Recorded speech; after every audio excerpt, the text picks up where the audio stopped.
Doctor பார்க்கலாம் doctor. வணக்கம் வணக்கம் வணக்கம். போன முறை இந்த பேஜ் தான் பார்த்தோம்னு நினைக்கிறேன். ஹைப்போகிளைசெமியா இம்பார்ட்டன்ஸ் அப்படிதானுங்க? ஆமா, இம்பார்ட்டன்ஸோட முடிச்சோம். Okay okay. இன்னைக்கு அதை தொடர்ந்து பார்ப்போம்.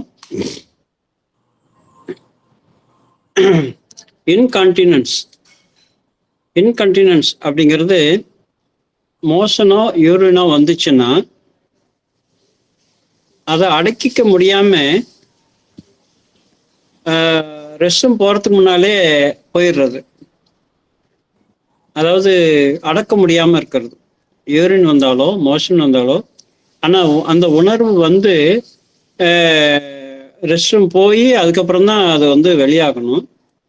ஆனா அப்படி ரெஸ்ட்ரூம் போறதுக்கு முன்னாலே அது வெளியாயிடுறது, சாயிலிங் ஆகுறதுன்னு சொல்லுவாங்க இல்லைங்களா? ஸோ அந்த மாதிரி துணியில போயிடுறது அப்படிங்கிறது இருக்கு. இது பெரும்பாலும் சின்ன குழந்தைக்கு இருக்கும். அவங்க அந்த கண்ட்ரோல் அப்படிங்கிற வளர்ச்சி நிலைக்கு வராத போது அவங்களுக்கு இருக்கும்.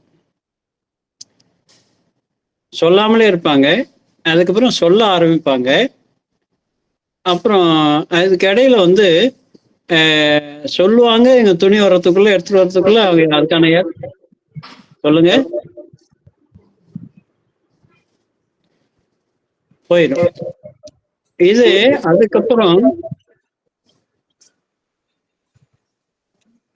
அதுக்கப்புறம் வயதானவர்களுக்கு அந்த மாதிரி பிரச்சனை இருக்கும். Sir Neelakandan sir, okay. Neelakandan sir, audio mute பண்ணுங்க.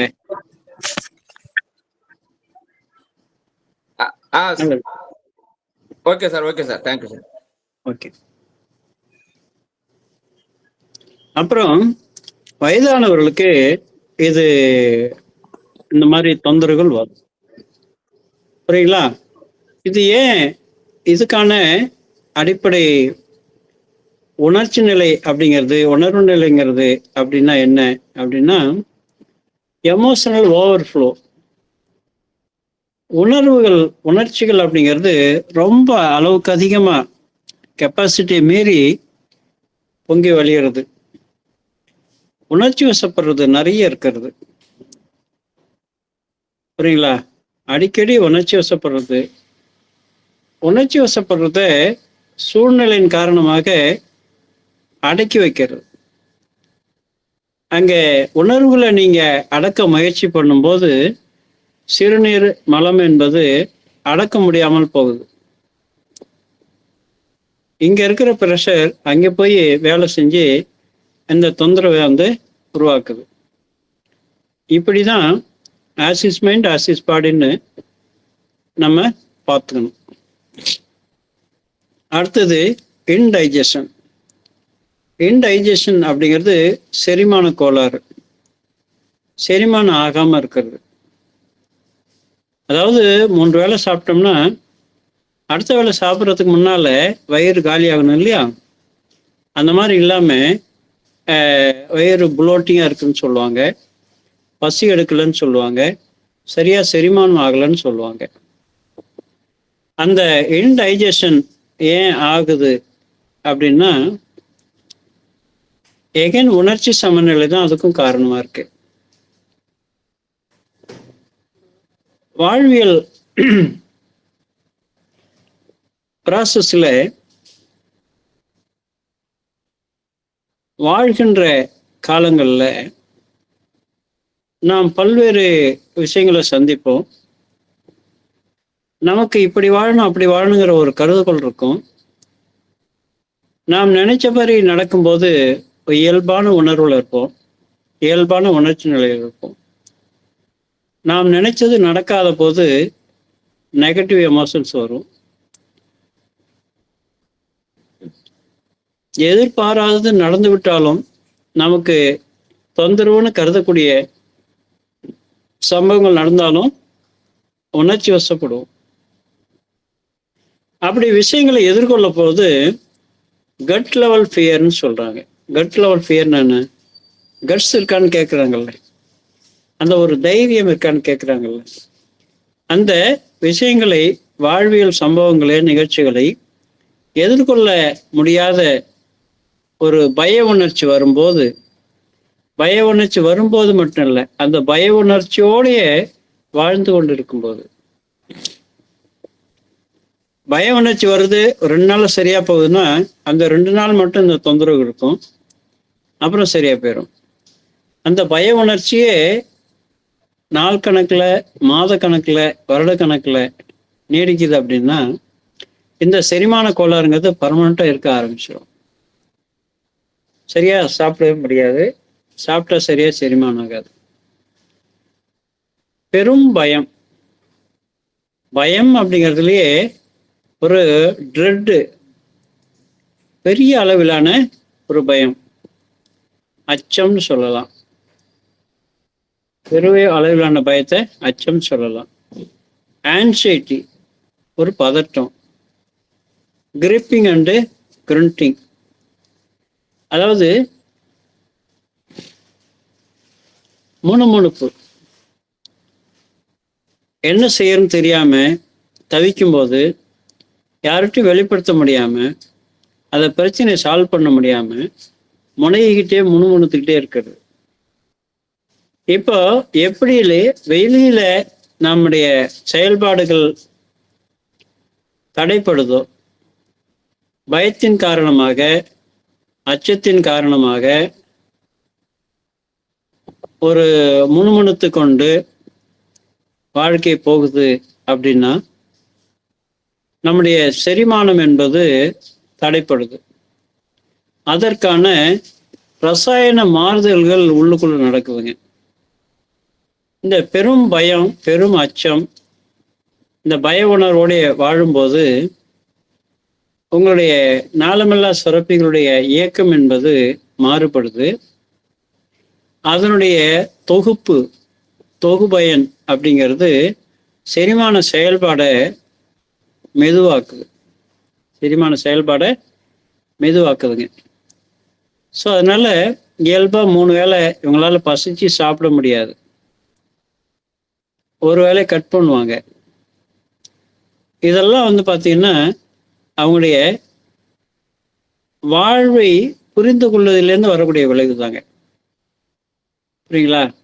பாருங்க, எல்லா கம்ப்ளைண்ட்லையுமே கோபம் வரும், கோபத்தின் காரணமாக பிரச்சனை வருது, பயத்தின் காரணமாக பிரச்சனை வருது, பதற்றத்தின் காரணமாக பிரச்சனை வருது. எல்லாமே பார்த்தீங்கன்னா நெகட்டிவ் எமோஷன்ஸ். வாழ்க்கை வாழும்போது அந்த வாழ்க்கையின் அனுபவத்திலிருந்து மகிழ்ச்சி, நிறைவு, நிம்மதி இதை பெறுவதற்கு பதிலாக அதுக்கு எதிரான பதட்டம், பயம், வெறுப்பு, கோபம், இப்படி தான் சார்ந்த செயல்களில் இருந்து வந்தடைகின்ற நெகட்டிவ் எமோஷன், இல்லை தன்னோடு இணைந்தவர்கள், வேலை பார்க்குற இடத்துல இல்லை வீட்டில் உள்ள மனிதர்களோடு கொண்ட உறவிலிருந்து பெறுகின்ற நெகட்டிவ் எமோஷன்ஸ், இதுதான் நம்முடைய அனைத்து நோய்களுக்கும் காரணமாக இருக்குங்கிறத இப்போ தொடர்ச்சியாக ஒவ்வொரு பிரச்சனையும் பார்க்கும்போது நமக்கு புரிய வருதுங்க. சரிங்களா? அடுத்தது இன்ஃபெக்ஷன். இன்ஃபெக்ஷன் அப்படிங்கிறது தொற்று நோய் அப்படிங்கிறது, அதாவது தொற்று கிருமிகள் இருக்கு இல்லையா, அது காற்றின் மூலம் பரவுது, தண்ணீரின் மூலம் பரவுது. இது 2 மூலம் தான் பரவுது. அப்புறம் ஒருவர் தொடுதல் அப்படிங்கிற அளவில் டச், அந்த இன்ஃபெக்ஷன் தோல் மூலம் இல்லை கைகள். இப்போ கொரோனாலாம் பயங்கரமாக அது லெசன் நிறைய எடுத்தாங்க. கொரோனா எப்படி வருது, எப்படிலாம் நாம் பாதுகாப்பாக இருந்துக்கணும்னு சொல்லி. அந்த தொற்று தொற்று கிருமிகள் என்பது எல்லாருக்கும் பொதுவானது தான். ஆனால் எல்லாரையும் அது வந்து பாதிச்சு தொற்றிக்கிறாங்களா அப்படின்னா இல்லைங்க. இதுக்கு ஒரு உதாரணம் சொல்லலாம். பள்ளம் இருக்கிற இடத்துல மட்டும்தான் தண்ணி நிற்கும், மேட்டில் தண்ணி நிற்காது. இந்த இடத்துல நான் பள்ளம் சொல்றது என்ன அப்படின்னா நோய் ஏற்பு தன்மை. நோய் ஏற்பு தன்மை இதுக்கு குவைட் ஆப்போசிட் நோய் எதிர்ப்பு சக்தி அப்படின்னு சொல்லலாம். மற்ற மருத்துவ அறிவியல் எல்லாமே நோய் எதிர்ப்பு சக்தின்னு பேசுவாங்க. டாக்டர் சாமுவேல் ஹானிமன் தான் இந்த நோய் சார்ந்த அறிவியலை சொல்லும்போது நோய் யாருக்கு வருகிறது என்று சொன்னால் டிசீஸ் சசப்டிபிலிட்டி. டிசீஸ் சசப்டிபிலிட்டி, நோய் ஏற்புத்தன்மை யாருக்கு இருக்கிறதோ அவங்களுக்கு தான் நோய் தொற்றும் நோய் வரும் அப்படிங்கிறார். அந்த நோய் ஏற்புத்தன்மை என்பதுதான் பள்ளம்னு வச்சுங்களேன். அந்த பள்ளம் இருக்கிறவங்களுக்கு தான் தண்ணி வந்து நிற்கிற மாதிரி நோய் வந்து நிற்கும். ஸோ கிருமிகள், பாக்டீரியா, வைரஸு எல்லாம் தண்ணி மூலம் வந்தாலும் காற்றின் மூலம் வந்தாலும் தொடுதல் மூலம் வந்தாலும் அது எல்லாருக்கும் பொதுவானது தான். யாருக்கு அந்த தொற்று வருகிறது என்று சொன்னால் அதை பற்றி கொள்கின்ற தன்மையில் யாருடைய உடம்பு இருக்கிறதோ, டிசீஸ் சசப்டிபிலிட்டி, நோய் ஏற்புத்தன்மை யாருக்கு இருக்கிறதோ அவங்களுக்கு தான் அந்த தொற்று வரும். அப்ப அதுக்கு என்ன காரணமா இருக்கு? அதுக்கு அந்த பள்ளத்தை உருவாக்குவது எது? அந்த பள்ளத்தை உருவாக்குவது எதுன்னு சொல்லி தான் இப்ப பார்க்கிறோம். இரிட்டேஷன், எரிச்சல், ஆங்கர், கோபம், அனாயன்ஸ். அனாயன்ஸ் அப்படின்னா சினமூட்டப்படுதல், கிளர்ச்சி உருவாக்கப்படுதல். புரியுங்களா? இந்த அனாயன்ஸ் அப்படின்னா மனிதர்களோ இல்லை சம்பவங்களோ எரிச்சல் ஊட்டிக்கிட்டே இருக்கு. எரிச்சல் ஊட்டப்படுதல், சினம் மூட்டுதல் இல்லை, சினம் மூட்டப்படுதல். மாத்திரேன்.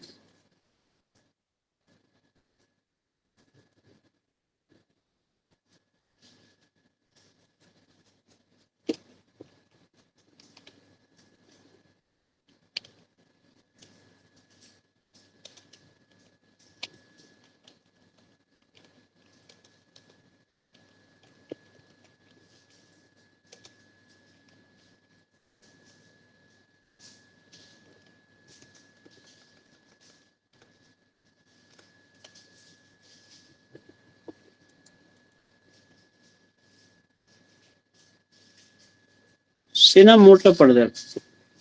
அந்த அளவுக்கு நாம் வந்து உணர்ச்சி படுதல் என்பது ரொம்ப எளிமையா உணர்ச்சி வசப்படுதல் அப்படிங்கிற நிலையில இருக்கிறோம்.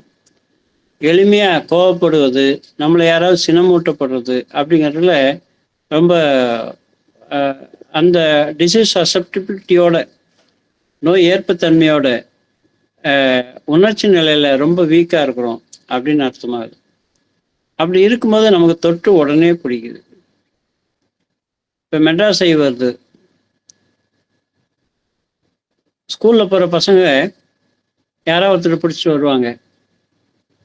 ஆனால் வீட்டில் உள்ளவங்க எல்லாருக்கும் வர்றதில்லை. அந்த வீக்னஸ் யாருக்கு இருக்கோ அவங்களுக்கு உடனே வரும். அந்த பள்ளிக்கூடத்தில் எல்லா பிள்ளைங்களுக்கும் வர்றதில்லை. சரிங்களா? ஃபீவர் வருது, தொற்று ஃபீவர் வருது, இன்ஃபெக்ஷஸ் ஃபீவர் வருது. அந்த மாதிரி ஒரு பள்ளிக்கூடத்தில் ஒரு பையனுக்கு இருந்தால் எல்லா பிள்ளைங்களுக்கும் வர்றதில்லை. வீட்டில் ஒருத்தருக்கு இருந்தால் எல்லாருக்கும் வர்றதில்லை. அந்த மாதிரி நோய் ஏற்புத்தன்மை யாருக்கு அதிகமாக இருக்கோ அவங்களுக்கு மட்டும்தான் அது எளிதாக வரும். ஸோ அதுக்கு இப்போ என்ன காரணமாக பார்க்குறீங்களா?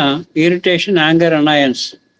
இப்போ புரியுதா நம்மளுடைய டிசீஸ் சசப்டிபிலிட்டிக்கு காரணம் எங்கே இருக்குது அப்படிங்கிறது? இதை தான் நாம் புரிஞ்சிக்க வேண்டியிருக்குங்க. இன்ஃப்ளமேஷன். இன்ஃப்ளமேஷன் அப்படிங்கிறது இது பிசிக்கல் ஜென்ரல் தான். வீக்கம் எங்கே வேணாலும் வரலாம், வீக்கம் எங்கே வேணாலும் வரலாம். ஆனால் அந்த வீக்கத்தை நாம் ஏற்றுக்கொள்வதற்கான நம்மகிட்ட எந்த தன்மை இருக்கு,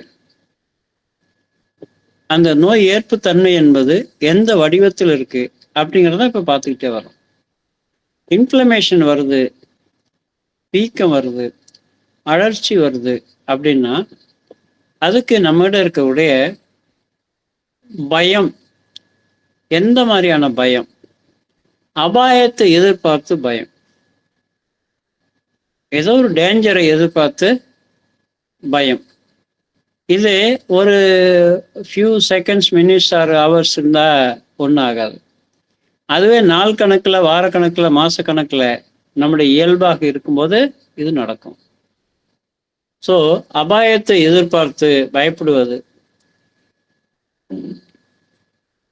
அதுக்கு பேரு இன்ஃப்ளேம்டு திங்கிங் சொல்லுவாங்க.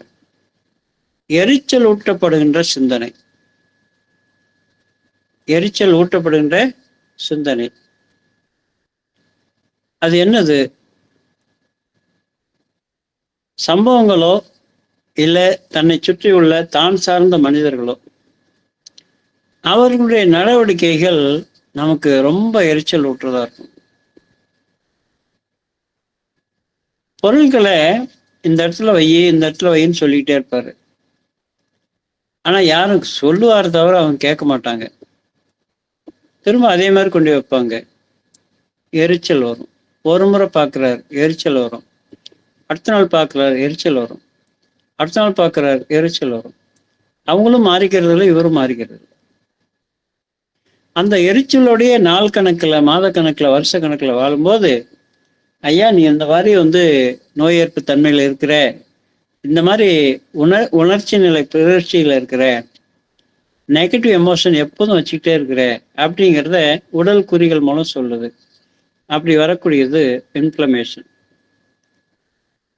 Anchor and frustration about conditions you are looking at in your life. நான் சொன்னது தான். உங்கள் வாழ்க்கையில் உங்களை சுற்றி நடக்கக்கூடிய விஷயங்களில், உங்களை சுற்றி இருக்கக்கூடிய மனிதர்கள் சம்மந்தப்பட்ட விஷயங்களில் நீங்கள் எப்பவும் ஒருவித கோபத்திலையும் ஏமாற்றத்திலையும் இருந்து கொண்டே இருப்பது. இது எங்கேருந்து வருது? How you are expecting from others. பிறர்கிட்டேருந்து எப்படி நீங்க எதிர்பார்க்குறீங்க, எதை எதிர்பார்க்குறீங்க, அது கிடைக்குமா கிடைக்காதா, கிடைக்கலன்னா அதை எப்படி உங்க சைடில் மாற்றத்தை உருவாக்கிக்கிறது, எப்படி மாற்றி யோசிக்கிறது, அதற்கு எப்படி தீர்வு கொண்டு வர்றது அப்படிங்கிறதுக்கு ஆறாவது அறிவை பயன்படுத்தி முதலில் நம்மை மாற்றிக்கொண்டோம் என்றால் நாம் நோயிலிருந்து வெளியே வந்துடலாம். எப்பவுமே ஒரு பிரச்சனைக்கு நம்மகிட்டேருந்து சொல்யூஷன் தொடங்கணும்னா உடனே வந்துடலாம். ஏன்னா அது நம்ம கையில் இருக்கிறது. அதே பிறரிடம் எதிர்பார்க்கும்போது கிடைக்கணும் உத்தரவாதம் இல்லை. அதனால எதையுமே அடுத்தவங்கள்ட்ட எதிர்பார்க்காம, அப்படி நமக்கு பிடிக்காத விஷயங்கள் இருந்தால் கூட ஒன்று நம்மளை சரி பண்ணிக்கிறது, இல்லை வெளியில் உள்ள விஷயங்களை நாம சரி பண்ணுறது. இந்த விஷயத்தில் பார்த்தீங்கன்னா பெரும்பாலான மனிதர்கள் மத்தியில் குறைபாடு இருக்குதுங்க. இது சரி பண்ணிக்கிட்டா நமக்கு இந்த பிரச்சனைகள்லாம் வராது.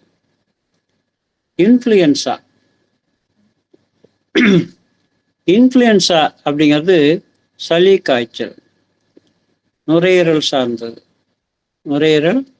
சார்ந்தது. நுரையீரல்ல நீர் கோர்ப்பது, மூச்சு குழல்ல சளி கோர்த்து கொள்வது, அதிலிருந்து வரக்கூடிய காய்ச்சல். இதற்கு என்ன அடிப்படை காரணமா இருக்கு அப்படின்னு பார்த்தீங்கன்னா, பெரும்பாலான மனிதர்களிடம் எதிர்மறை எண்ணங்கள் மற்றும் நம்பிக்கையினுடைய வெளிப்பாடு. எதிர்மறையான எண்ணங்கள். அது என்னது? Response to mass negativity and belief. வெளியில பல விஷயங்கள் அந்த மாதிரி நெகட்டிவா நடக்கும். நாம் எதிர்பாராத விஷயங்கள், நமக்கு தொந்தரவு தரக்கூடிய விஷயங்கள், நமக்கு பாதிப்பு தரக்கூடிய விஷயங்கள், தனிநபர்களுக்கான பாதிப்போ, ஒட்டுமொத்த சொசைட்டியா அப்படிங்கிற அளவுல பாதிப்புகளோ அவ்வப்போது நம்ம கையை மீறி நடக்கக்கூடிய விஷயங்கள் நடக்கும். சரிங்களா? ஆனா அதை கண்டு பயப்படுவது,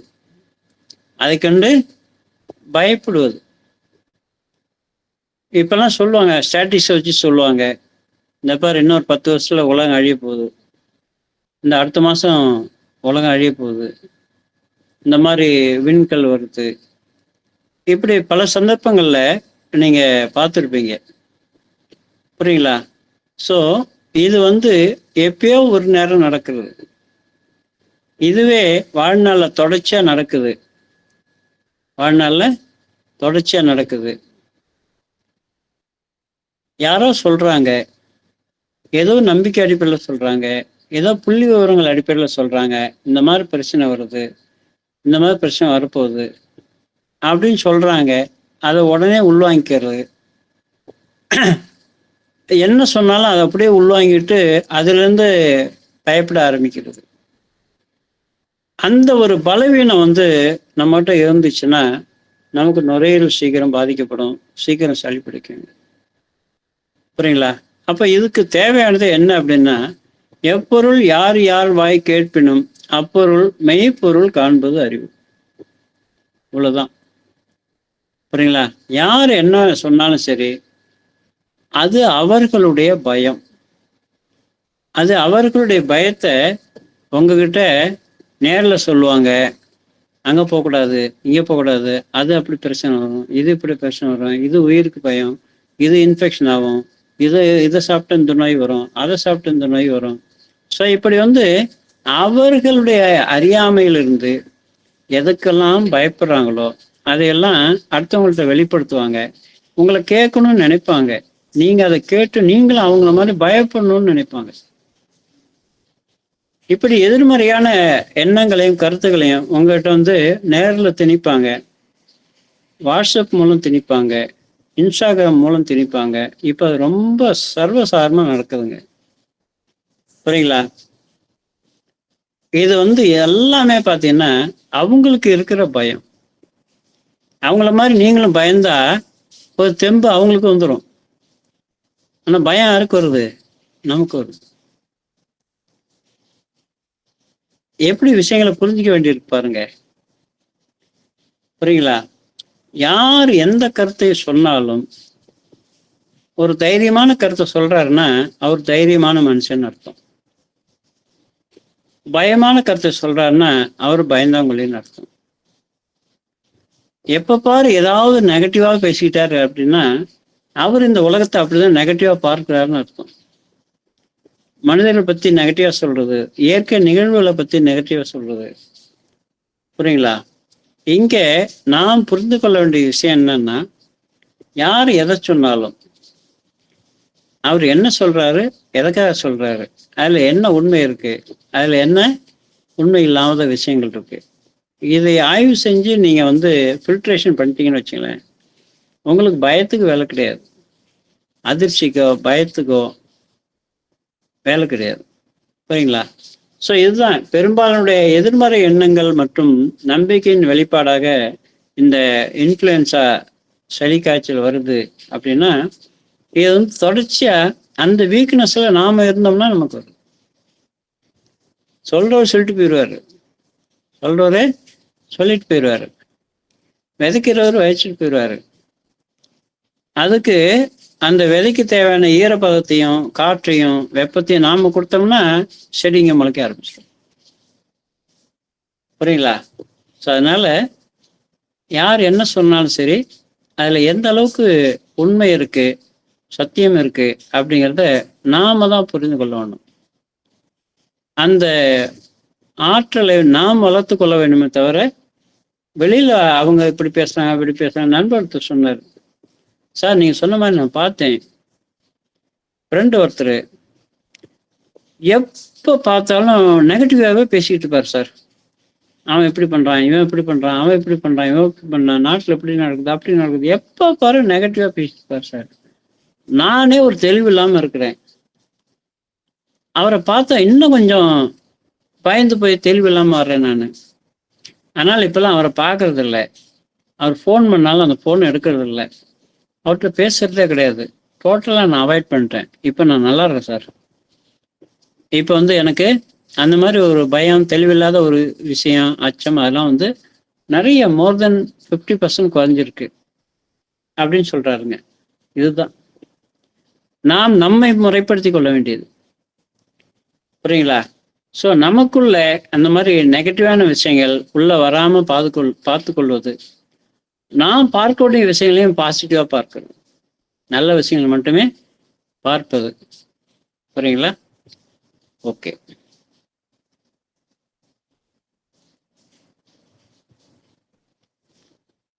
இன்க்ரோன் டோநெயில், அதாவது கால் கட்டவரில் பார்த்தீங்கன்னா நிறைய பேருக்கு நகம் உள்நோக்கி வளரும். அப்படியே உள்நோக்கி வளர்ந்து காலை குத்தும், அப்படியே பெயின்ஃபுல்லா இருக்கும். புரியுங்களா? அது தானா வளர்றது தான். மேலோட்டமா ஒரு பட்ட மாதிரி வளர வேண்டிய நகம் அங்கேயும் வளையுது, வளைஞ்சு திரும்ப காலை குத்துது. புரியுங்களா? நம்ம கால் எதற்கு பயன்படுகிறது, அந்த கால் கட்டவர்கள் எதற்கு பயன்படுகிறது, அது எங்க அமைந்து இருக்கிறது, சிம்பாலிக்க உடல் நமக்கு அந்த மொழியில சொல்லுதுங்க. புரியுங்களா? கால் என்பதை நாம லெக்கு அப்படிங்கிறத எப்படி பார்த்தோம், பின்னால் தான் வரும். கால் என்பது இடம் விட்டு இடம் நகர்வது மட்டுமல்ல, நாம் எப்போதும் முன்னோக்கி தான் நகருவோம், முன்னோக்கி தான் நடப்போம். அந்த மாதிரி முன்னோக்கி நடக்கும்போது அதற்கும் ரொம்ப முன்னால இருக்கிறதுக்கு கால் கட்ட வரலுங்க. அதுல ஒரு பிரச்சனை வருது. அந்த அதை விரலை பாதுகாக்கக்கூடிய ஒரு கேடயம் அது நகம். புரியுங்களா? அதனுடைய வளர்ச்சியில ஒரு பிரச்சனை வருது அப்படின்னா அதன் மூலம் நமக்கு அது என்ன சொல்ல வருது அப்படின்னு பார்த்தீங்கன்னா, worry and guilt about your right move forward. நீங்க வாழ்க்கையில முன்னேறுவதற்கு பல திட்டங்களை வச்சிருப்பீங்க. அந்த திட்டத்தின்படி செயல்பட்டுக்கிட்டு இருப்பீங்க. அதுல ஒரு ஃபீட்பேக் உங்களுக்கு கிடைக்கும், அனுபவம் கிடைக்கும். அந்த அனுபவத்திலிருந்து உங்களுக்கு என்ன உணர்வு தோன்றும் என்று சொன்னால், முன்னேறுவதற்கு நமக்குள்ள உரிமை பற்றிய கவலையும் குற்ற உணர்வும் நமக்கு இருக்கும்போது, கவலையும் குற்ற உணர்வும் இருக்கும்போது இந்த காலில் உள்ள நகம் உள்நோக்கி வளைந்து வளர்ந்து நசுக்கி பெயின்ஃபுல்லா காட்டுது நம்மகிட்ட. அந்த பெயின் என்பது நீங்க முன்னோக்கி நடக்கிறீங்க, அதுல கிடைக்கிற அனுபவம் என்பது உங்களுக்கு பெயின்ஃபுல்லா இருக்கு, வலியாக இருக்கு. இதுதான் worry and guilt about your right உரிமை டு மூவ் ஃபார்வர்ட். புரியுங்களா? நீங்க சரி என்று தோன்றுவதை, உங்களுக்கு சரி என்று தோன்றுவதை, பிறருக்கு எந்த இடையூறும் இல்லை என்று தோன்றும் போது நீவாடு தைரியமா போயிட்டே இருக்கணும். அவங்க ஏதாவது சொல்லுவாங்களா, இவங்க ஏதாவது சொல்லுவாங்களா, அவங்களுக்கு இடைஞ்சல் வருமா, இவங்களுக்கு இடைஞ்சல் வருமா, யோசிங்க. முன்னாலேயே யோசிங்க. உங்களுடைய முன்னோக்கிய நடவடிக்கைகள் உங்களுடைய வாழ்க்கையில் முன்னேறும் போது அது அனைவருக்கும் நலனை மட்டுமே கொடுக்கும், நல்லது மட்டுமே கொடுக்கும், பாசிட்டிவான ரிசல்ட் மட்டும் கொடுக்கணும். எதுக்கும் பயப்பட வேண்டிய அவசியம் இல்லையே. நீங்க பாட்டு போய்கொண்டே இருக்கலாம். இல்லை நீங்க செய்யக்கூடிய செயல்கள்ல சிந்தனைகள்ல பிறருக்கு இடையூறு கொஞ்சமா வரும் போல தெரியுது அப்படின்னா அவாய்ட் பண்ணுங்க. துன்பம் நமக்கு வந்தாலும் நம்முடைய செயல்பாட்டின் மூலம் பிறருக்கு வந்தாலும் அது செய்யக்கூடாது. அவ்வளவுதான். இதுதான் புரிதல். இந்த புரிதல் அடிப்படையில் நீங்க பாட்டு முன்னேறி போயிட்டே இருந்தீங்கன்னா உங்களுக்கு பிரச்சனை வராது. அடுத்தது இன்ஜுரிஸ். இன்ஜுரிஸ், காயம். காயங்கள் ஏன்னு வருது? நாமளா போய் இடிச்சுக்கிறோமா, அது நம்மளை வந்து இடிக்குதா? பொதுவாக ஜனங்களுடைய வார்த்தைகளை பாருங்க. கல் இடிச்சிருச்சுன்னு சொல்லுவார். காலில் என்னப்பா காயம்? செருப்பன் நடந்து வந்தனா கல் இடிச்சிடுச்சு அப்படிம்பார். அருகால் இடிச்சிடுச்சு அப்படிம்பார். டேபிள்கள்ல குனிஞ்சு அதை எடுத்தனா டேபிள் இடிச்சிடுச்சு அப்படிம்பாரு. இதுதாங்க வேடிக்கையான விஷயம். என்ன அப்படின்னா, அதது அதன் போக்கில் தான் இருக்கு, அதது அதுவாக தான் இருக்கு, அதன் இடத்துல அதுவாக தான் இருக்கு. இங்கே இயங்குவது நாம் தான், இயங்குவது நாம் தான். அப்படி இயங்கும்போது வழக்கமாக இருக்கிற இடத்துல டேபிள் இருக்கு, வழக்கமாக இருக்கிற இடத்துல செவுரு இருக்கு, வழக்கமாக இருக்கிறது தான் அருகால் இருக்கு. அதில் பல ஆண்டுகளாக அந்த வீட்டில் குடியிருந்துக்கிட்டு இருப்போம், பல ஆண்டுகளாக குடியிருந்துக்கிட்டு இருப்போம். ஆனால் அதெல்லாம் ஏன் வந்து நம்மளை இடிக்குதா, நாம் அதில் போய் இடிச்சுக்கிறோமா அப்படின்னா, நாம தான் அதில் போய் இடிச்சுக்கிறோம். அது அசையா பொருள். கல்லும் சரி, கதவும் சரி, டேபிளும் சரி, எல்லாமே அசையாத பொருள். அது பாட்டு செவனேன்னு இருக்கு. நாம போய் இடிச்சுக்கிட்டு அது இடிச்சு போச்சுன்னு சொல்றோம். சரி, அது இடிச்சதாக வச்சுப்போம், இல்லை நாம போய் இடிச்சுக்கிட்டு தான் வச்சுப்போம். எது இருந்தாலும் அது ஏன் நடக்கிறது? அந்த வீட்டில் பல ஆண்டுகளாக நாம் குடியிருக்கும் போது எவ்வளவு பழக்கம் அதோட பழகி இருக்கும், எத்தனை வருஷமா அதோட பழகி இருக்கும். பழகின ஒன்று தானே. அது வந்து இடிச்சாலும் சரி, நம்ம போய் இடிச்சுக்கிட்டாலும் சரி, அது ஏன் நடக்கிறது? அது அதனுடைய இடத்தில் தான் இருக்கிறது. நாம் சற்று அது இருக்கும் இடத்தை விட்டு வழக்கமா நம்முடைய பழக்கத்தை விட மாறி நாம் அசையும் போது நாம் அதில் எடுத்துக்கொள்கிறோம். அந்த மாற்றமான அசைவு என்பது நம்மகிட்ட எப்போ வரும்? தடுமாற்றம். தடுமாற்றம், அதுக்கு பேர் தான் தடுமாற்றம். தடுமாறி அணுகும்போது, தடம் மாறி அணுகும்போது அது இடையில வந்து இடிக்குது, நாம இடிச்சுக்கிறோம். புரியுங்களா? அப்ப எப்ப நாம் அந்த மாதிரி தடுமாறுகிறோம், எப்ப நாம் வந்து தடுமாறுகிறோம் அப்படின்னா,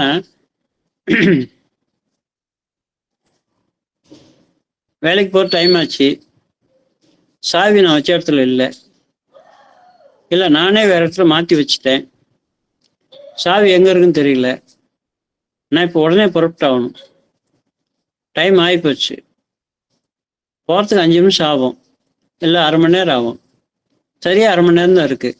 நான் இப்போ எப்போ சாவியை தேடி பிடிச்சி எப்போ வண்டி ஸ்டார்ட் பண்ணி நான் எப்போ ஆஃபீஸுக்கு போய் சேர்றது? அப்போ யாராவது இந்த சாவியை மாற்றி வச்சுட்டாங்க அப்படின்னு சொல்லி அவங்க மேலே கோவப்படுறது, இல்லை இப்படி எப்பவுமே வைக்கிற இடத்துல தான் வைப்பேன், நான் இப்போ எங்கே வச்சேன்னு தெரியலையே அப்படின்னு சொல்லி தான் மேலே கோவப்படுறது. அந்த கோபத்தோடு நீங்கள் அந்த சாவியை தேடும்போது சாவி கிடைக்கிற வரையும் பதற்றத்தில் இருப்பீங்க. அப்போ வழக்கமாக பழகின இடத்துல டேபிள் இருக்கும், டேபிள் உங்களை வந்து இடிக்கும். வழக்கமாக பழகின இடத்துல அலமாரி இருக்கும், பீரோ இருக்கும், அது உங்களை வந்து இடிக்கும். அந்த இடித்த உடனே வரக்கூடிய வலி இருக்கு பார்த்தீங்களா, நீங்கள் கடுக்குன்னு இருப்பீங்க. அந்த இடத்துல அவ்வளோ கடுக்கும் வலி, எரிச்சலோடு இருப்பீங்க, அவ்வளோ எரிச்சலாக இருக்கும் அந்த வலி. ஸோ உங்கள் உணர்ச்சி நிலை என்ன என்பதே அந்த இடித்த இடத்துல உங்களுடைய உணர்வு அழகாக சொல்லும். புரியுங்களா? ஸோ அந்த மாதிரி காயங்கள் வருவது என்பது வண்டியிலேருந்து கீழே விழுந்தாலும் சரி, எப்போ நிதானமாக போகிறவர் சரிக்கிறோம். எப்போ அந்த தடுமாற்றம் என்பது நாம் ஒரு பயத்தோட, ஆங்கர் அட் த செல்ஃப், தன் மீத கோபம், குற்றம் செய்த உணர்வு, இப்படிப்பட்ட நேரத்தில் நாம் தடுமாறுவோம். காயம்படும். காயத்துக்கு இதுதான் காரணம். காயம்படுவதற்கு இதுதான் காரணம். Anger at the self, feeling guilty, தன் மீதான கோபம், குற்றம் செய்த உணர்வு. பல நேரங்களில் நீங்கள் உணர்ந்திருப்பீங்க. உணர்ந்த விஷயங்கள் தான் நம்ம பார்த்துக்கிட்டு இருக்கோம். அது உண்மையை புரிந்து கொள்கிறோம். இப்போ அவ்வளோதான், வேற ஒன்றும் இல்லை. அடுத்தது இன்சானிட்டி. இன்சானிட்டி அப்படிங்கிறது இயல்பான நினைவு இல்லாமல் பைத்தியம் பிடிச்சுன்னு சொல்கிறாங்கல்ல. அதாவது எண்ண ஓட்டங்கள் டோட்டலாக மாறிடும், இயல்புக்கு முரணாக மாறிடும். புரியுங்களா? அதாவது ஒரு சிலரை தவிர, ஒரு சில சம்பவங்கள் தவிர அவருக்கு வேற எதுவுமே நினைவில் இருக்காது. என்ன பேசுறோன்னு தெரியாது, யாரை பார்த்து பேசுறோன்னு தெரியாது, நம்ம பேசுறது சரியா தப்பான்னு தெரியாது. இதுதான் இன்சானிட்டி, பைத்தியம் பிடித்த நிலை அப்படின்னு சொல்றது. நல்லா இருந்த மனிதனுக்கு திடீர்னு இந்த மாதிரி இன்சானிட்டி வரலாம், இல்லை பிறந்ததுலேருந்தே இன்சானிட்டியா இருக்கலாம். ஒரு சில சம்பவங்களுக்கு பிறகு அந்த மாதிரி மாறலாம். எதா இருந்தாலும் அதனுடைய அடிப்படை காரணம் என்னன்னு சொன்னீங்கன்னா, அந்த மூளையினுடைய செயல்பாட்டில் நாம் வாழ்க்கையை புரிந்து கொள்கின்ற விஷயத்துல, அந்த வாழ்க்கை வாழ்ந்த அனுபவத்திலிருந்து நான் என்ன புரிந்து கொண்டேன் என்று சொன்னால், இந்த வாழ்க்கை எனக்கு நிறைவையோ மகிழ்ச்சியையோ கம்ஃபர்டபிலிட்டியோ கொடுக்கல. என்னுடைய புரிதலுக்கு இந்த வாழ்க்கை உதவாது. என்னுடைய புரிதலுக்கு இந்த வாழ்க்கை உதவாது. இப்படி மனிதர்களோடு சேர்ந்து வாழ்றது என்னால் இனி முடியாது. அந்த இன்கேப்பபிள் அப்படிங்கிற விஷயத்திலிருந்து, அவங்களை பார்க்கிற பார்வை சரியாக புரிந்து கொள்ள முடியாததிலிருந்து, இந்த வாழ்க்கையை வாழறதுலேருந்து எஸ்கேப் ஆக முயற்சி பண்ணுறது. நம்மளுடைய டிஃபென்ஸ் மெக்கானிசம் என்ன பண்ணும்? அவருடைய முதல் வேலை என்ன அப்படின்னா, உங்கள் உயிரை காப்பாற்றணும். அதற்காக எதை வேணாலும் விட்டு கொடுக்கும். உங்கள் உயிரை காப்பாற்றுவதற்காக எதை வேணாலும் விட்டு கொடுக்கும். எதை விட்டு கொடுத்தா அந்த மனிதனுக்கு பாதுகாப்பு என்ன தேவையோ அது கிடைக்குமோ அதை விட்டு கொடுக்கும். புரியுங்களா? அதாவது புரிதல் என்கிற அடிப்படையில் ரொம்ப குறைவான புரிதலோடு வாழ்க்கை, இந்த உலகியல் வாழ்க்கையை வாழ முடியாத அளவுக்கு அவர் தகுதி குறைவாவோ புரிதல் குறைவாவோ, அவருக்கு அந்த மாதிரி நிலையிலேருந்து வாழும்போது அவருக்கு பாராட்டு கிடைக்காம, ஒரு அப்ரிசியேஷன் கிடைக்காம, ஒரு ரெக்கக்னிஷன் இல்லாமல், எங்கே பாரு ஏதாவது அவருக்கு குறை சொல்றது, திட்டுறது, அடிக்கிறது, இப்படி தான் அவருக்கு வாழ்க்கை அனுபவம் கிடைச்சிக்கிட்டே இருக்குன்னா, வெறுப்பு அப்படிங்கிற விஷயத்திலிருந்து எஸ்கேப் ஆகிறதுக்கு முயற்சி பண்ணும். அப்போ அந்த வாழ்வியல் கண்ணோட்டத்தில் அவருடைய டிஃபென்ஸ் மெக்கானிசம் அவர் ஒதுக்கி வைக்க முயற்சி பண்ணும். உலகியல் வாழ்க்கையிலேருந்து அவரை ஒதுக்கி வச்சு அவரை எப்படியாவது உயிரை காப்பாற்றுறது அப்படின்னு முயற்சி பண்ணும். ஸோ அப்போ அந்த மாதிரி பைத்தியம் பிடிக்கும்போது இயல்பாங்க என்ன நடக்கும்? பைத்தியம் தெரிஞ்சு அதனால்தான் அவர்கிட்ட நல்ல விஷயம் எதையும் எதிர்பார்க்க மாட்டாங்க. யாருமே அவரை பயன்படுத்திக்கலாம் அப்படிலாம் எதிர்பார்க்க மாட்டாங்க. அவர் மீது பரிதாபப்பட்டு அவருக்கு தேவையான விஷயங்களை முடிஞ்ச அளவுக்கு செய்வாங்க. அந்த அனுதாபத்தையும் பரிதாபத்தையும் பெற வைப்பது என்பது அவருடைய டிஃபென்ஸ் மெக்கானிசம். அதுதான் ஃப்ளீயிங் ஃப்ரம் தி ஃபேமிலி. குடும்பத்தை விட்டு ஓடி போகிறது, ஓடி போகணும்னு நினைக்கிறது, ஓடி போகிறது, தப்பிச்சு ஓடி போகிறது. அப்புறம் வித்ராயல், உலக வாழ்க்கையிலேருந்து தன்னை வித்ரா பண்ணிக்கிறது, பின்வாங்கிக் கொள்வது, வாழ்விலிருந்து தன்னை முழுதுமாக விலக்கி கொள்ளுது. வாழ்தல் என்பது ரொம்ப அச்சுறுத்தலாக இருக்கு, பயமா இருக்கு, ரொம்ப கில்ட்டியா இருக்கு. இப்படி ஒரு வாழ்க்கையை வாழ முடியலையே அப்படிங்கிற ஒரு அதீத கஷ்டத்தில் இருக்கவருக்கு இப்படி ஒரு ஒரு விடுதலை கொடுத்து அவர் அவர் மேல ஒரு அனுதாபத்தையும் இரக்கத்தையும் உருவாக்கி அவர் உயிரை காப்பாத்துறதுக்காக டிஃபென்ஸ் மெக்கானிசம் இந்த வேலையை செய்யுங்க. ஏன் வந்துச்சு அப்படின்லாம் நதி மூலம் ரிஷி மூலம் பார்க்க முடியாது. அவர் இருக்கிற நிலையிலிருந்து அவரை காப்பாற்றுவதற்கு இந்த இது நடக்கும்.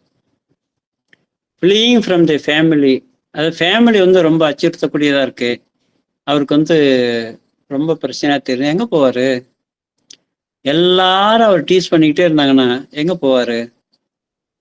போய் மூலையில் உட்காந்துருவாரு, பயங்கரமா ஃபீல் பண்ணுவாரு, டிப்ரெஷனா இருக்கும். அந்த டிப்ரெஷனுடைய அடுத்த கட்ட வளர்ச்சியில அவர் பைத்தியமாயிருவார். இது குடும்பத்துல இருந்தா, இல்ல வேற எங்க வாழிடங்கள் எங்க இருக்கோ, எந்த விதத்திலும் அவருக்கு சப்போர்ட்டே இல்லை, அவர் யாரும் புரிஞ்சுக்கல, அவருடைய நிலையிலிருந்து யாரும் புரிஞ்சுக்கல, அவரு முழுக்க கரெக்டா இருக்காரு ரைட்டா இருக்கலாம் சொல்ல முடியாது. எந்த நிலையில இருந்தாலும் ஏற்றுக்கொண்டு அவர்களை பாதுகாப்பு என்பது மனித குலத்தினுடைய கடமையா இருக்கும்போது, ஒரு குடும்பத்தில் உள்ளவங்க இன்னும் அதை விட கூடுதலாக பொருட்படுத்தி செய்யும் போது, அங்கே இப்படி எல்லாமே நெகட்டிவா இருந்துச்சுன்னா பயங்கர டிப்ரெஷனுக்கு போய் இந்த நிலைக்கு போயிடுவாங்க. குடும்பத்தை விட்டு ஓடுதல், தப்பித்தல், உள்வாங்குதல், வித்ராயல், வாழ்வில் தன்னை முழுதுமாக விலக்கி கொள்ளுதல் அப்படிங்கிறது மைண்ட் லெவலில் நடக்கும். இன்சோம்னியா அப்படிங்கிறது தூக்கம் இல்லாமல் இருப்பது. நிறைய பேருக்கு இப்ப இந்த பிரச்சனை வருது, தூக்கம் வர்றதே இல்லை. 2 மணிக்கு மேலதான் தூக்கம் வருது, 1 மணிக்கு முழிச்சுக்கிறேன், 4 மணிக்கு மேலதான் திரும்ப தூக்கம் வருது. இப்படி பகுதியாக தூங்குவது, இல்லை முழுசாவே தூக்கமே இல்லாமல் இருப்பது. தூக்கம் அப்படிங்கிறது எப்ப வரும்? தூக்கங்கிறது எப்ப வரும்? நிம்மதி எங்க இருக்கோ அங்கதான் தூக்கம் வரும். நிம்மதி எங்க இருக்கோ அங்கதான் தூக்கம் வரும். நிம்மதிங்கிறது எங்க இருக்கும்? நிறைவாக, வாழ்க்கையை நிறைவாக உணர்வு என்ற இடத்துல நிம்மதி இருக்கும். வாழ்க்கை நாம் நினைக்கிற மாதிரி நிறைவா இல்லை அப்படின்னா அங்க நிம்மதி இருக்காது. நிறைவு இல்லாத இடத்தில் நிம்மதி இருக்காது. புரியுங்களா? அது காசு பணமா இருக்கலாம், உறவா இருக்கலாம், உறவு என்கிற நிலையில, இல்லை சந்தோஷமா இருக்கணுங்கிற நிலையில, எந்த மாதிரி எதிர்பார்க்கிறோமோ அந்த மாதிரி வாழ்க்கையில அந்த எதிர்பார்க்கிற இடத்துல நிறைவு இல்லை அப்படின்னா நிம்மதி இருக்காது, ஏக்கம் ஜாஸ்தியா இருக்கும். புரியுதா? அப்புறம் வாழுகின்ற வாழ்க்கையில நாம் நம்முடைய வாழ்க்கை அனுபவத்துல பயம் நிறைய இருக்கும், குற்ற உணர்ச்சி நிறைய இருக்கும். இப்படி பண்ணிட்டோமே, இப்படி பேசிடக்கூடாது, இந்த மாதிரி பேசிட்டோமே, என் பிள்ளை அப்படி கஷ்டப்பட்டு போகுது, நான் பேசிடக்கூடாது, நான் இப்படி பண்ணியிருக்க கூடாது, குற்ற உணர்ச்சி. புரியுங்களா? அதே மாதிரி ஊருக்கு போயிருக்கான் பிள்ளை, பஸ்ஸில் வரேன்னு சொல்லிட்டான், இப்போ வழியெல்லாம் இந்த மாதிரி பயங்கர பிரச்சனையா இருக்கு, வந்துடுவானோ, சேஃபா வந்துடுவானோ, பயம். ஸோ இப்படி பயங்கிறதும் குற்ற உணர்ச்சி என்பதும் வாழ்க்கை போகிற போக்கில் நம்பிக்கை இல்லாமல் இருப்பது என்பதும் நிறைவில்லாமல் இருப்பது என்பதும் உங்களுக்கு சிந்தனையை அமைதி நிலைக்கு கொண்டு வந்து விடாது, அமைதியான நிலைக்கு கொண்டு வந்து விடாது. ஸோ மூளை அமைதி நிலைக்கு வரும்போது தான் தூக்கம் வரும்.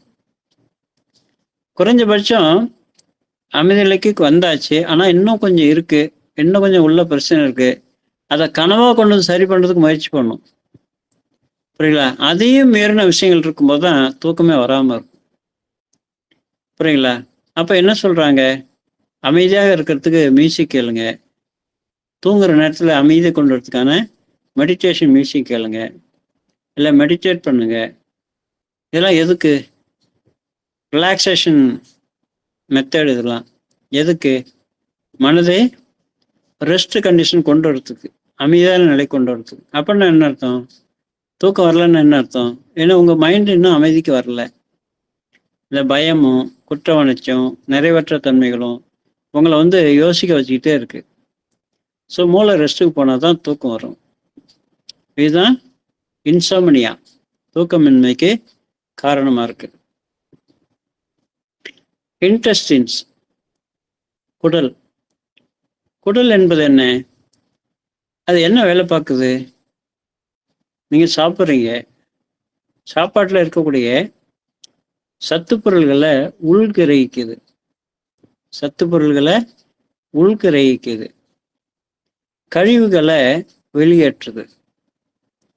எல்லாரும் ஒரே மாதிரி தான் சாப்பிட்றாங்க. ஜூஸ் சாப்பிட்றது, உணவு சாப்பிட்றது, தண்ணி குடிக்கிறது எல்லாம் ஸ்டமக்கில் வந்து இன்புட் ஆயிருக்கு.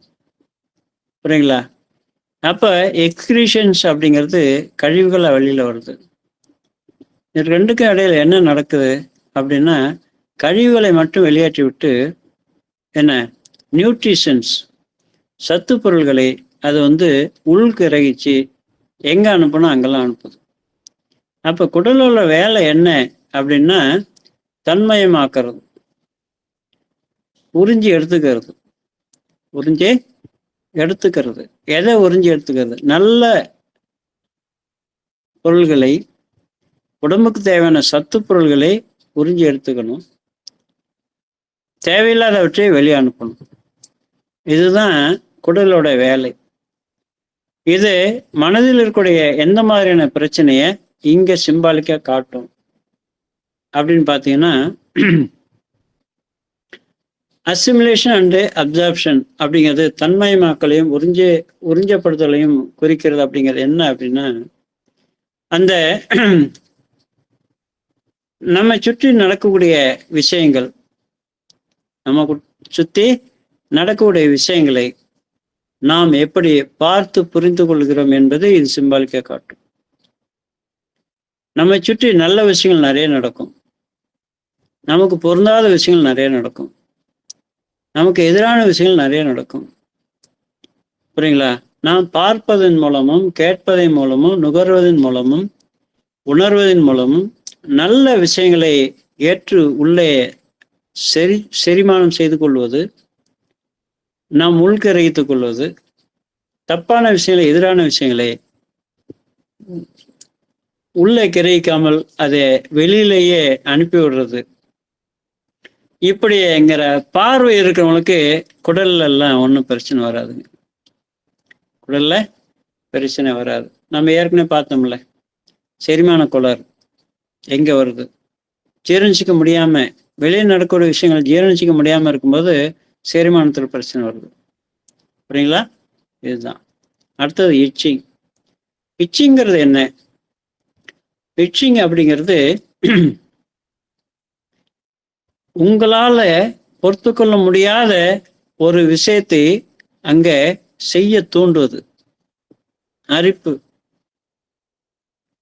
ஒரு இடத்துல அந்த இச்சிங் வந்துருச்சு அப்படின்னா உங்களால் அங்கே கையை வைக்காம இருக்க முடியாது, அந்த இடத்துல தேய்க்காம இருக்க முடியாது, அந்த இடத்துல ரத்தம் வர்ற அளவுக்கோ இல்லை வந்து சூடு பறக்கிற அளவுக்கோ இல்லை தோல் கிளியிற அளவுக்கோ அந்த கையை உங்களால் எடுக்க முடியாது. அதுக்கு பேர் தான் அரிப்பு. அப்படி என்னப்பா அரிப்பு வந்துச்சு அப்படின்னு சொல்லி கேட்குறாங்க. அந்த இன்டென்ஸு டிசையர், இன்டென்ஸு டிசையர், அது எதுக்கான டிசையரா இருக்கும்? Desire that go against the grain. அதாவது இயல்புக்கு மாறாக செல்ல விரும்புதல், வழக்கத்துக்கு மாறாத தான் ஒரு செயலை செய்ய விரும்புதல், நடந்து கொள்ள விரும்புதல் அப்படிங்கிறது தான் இங்க வந்து அரிப்பு. ஏன் அப்படின்னா, இது அடுத்தவங்க முன்னாடி நீங்க அரிக்கிறீங்க, சொறீங்க, என்ன உணர்வு ஏற்படுத்தும்?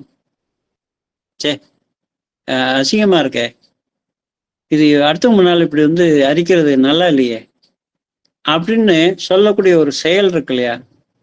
அப்ப அடுத்தவங்க வெறுக்கக்கூடிய செயலை நீங்க செய்ய முற்படுவீங்க.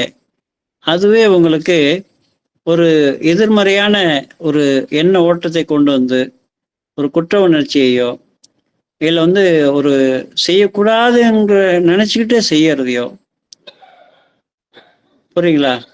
அதை வந்து நீங்க செய்தீங்க அப்படின்னா அது உங்க உடம்புல அரிப்பாக வெளிப்படுகிறது.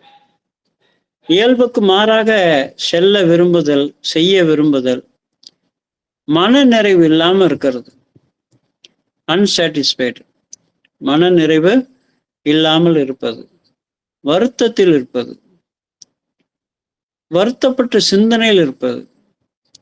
எங்கேயோ பார்த்துக்கிட்டு இருப்பாரு, கை இங்க சொரிஞ்சுக்கிட்டு இருக்கும். அவர் கவனம் அங்க இருக்க முடிய அவசியம் கூட இல்லை. புரியுதா? நீங்க வேணா பாருங்க, சொரிய இடத்துல கையை வச்சு சொரிய இடத்துல அவர் கவனம் இருக்காது, வேற எங்கேயோ இருக்கும். எங்கேயோ பார்த்துட்டு இங்க போட்டு பிச்சுக்கிட்டு இருப்பாரு. புரியுங்களா? ஸோ அந்த மாதிரி ஒரு வருத்தத்தில் இருப்பது, வெளியேற அல்லது விலகுவதற்கான அரிப்பு இங்க இருக்க என்னால முடியல, இருக்க என்னால முடியல, ரொம்ப கஷ்டமா இருக்கு, ஓடி போயிடலாமான் இருக்கு, இங்கேருந்து ஓடி போயிடலாமான் இருக்கு, அவ்வளவு எரிச்சலா இருக்கு, அவ்வளவு கோபமா இருக்கு. அந்த கோபம் எரிச்சல் எல்லாம் சேர்ந்து உடம்புல அரிப்பை உருவாக்கி சொரிய வச்சு அந்த எரிச்சலை வந்து அங்க கொண்டு வந்துடும். அந்த வலியையும் எரிச்சலையும் அங்க கொண்டு வந்துடும். அடங்காத அரிப்பாக இங்க கொண்டு வந்து மனதில் இருக்கக்கூடிய எரிச்சலையும் வலியையும் அங்க கொண்டு வந்துடும். இதுதாங்க உடலின் மொழி. ஸோ இச்சிங் அல்லது அரிப்புங்கிற விதத்துல உடலின் மொழி. நல்லது. இன்னைக்கு வந்து இந்த இச்சிங் அல்லது அரிப்போட முடித்துக்கொள்வோம். டைம் ஆச்சு, மணி 9:25.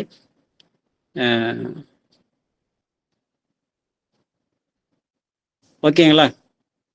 ஏதாவது கருத்து இருந்தா சொல்லுங்க. சார் சார் பாலசுப்ரமணியம் சார், திருச்சியில இருந்து. சொல்லுங்க சார், சொல்லுங்க. மிகவும் அருமை சார். சரிங்க சார், இப்ப அரிப்பு சொல்றோம்ல சார், இயல்புக்கு மாறாக செல்ல விரும்புதல்னு சொல்றோம். வழக்கத்துக்கு மாறாக வழக்கத்துக்கு மாறாக பண்றாங்க சார். அப்போ இது வந்து ஒரு இயல்பு மனப்பாங்கோட நோய் சார். இது இப்ப நம்ம ஹோமியோவோ இல்ல நோய் தீர்த்துறோம் சார், மருந்தை கொடுத்து நோயை தீர்த்துறோம்.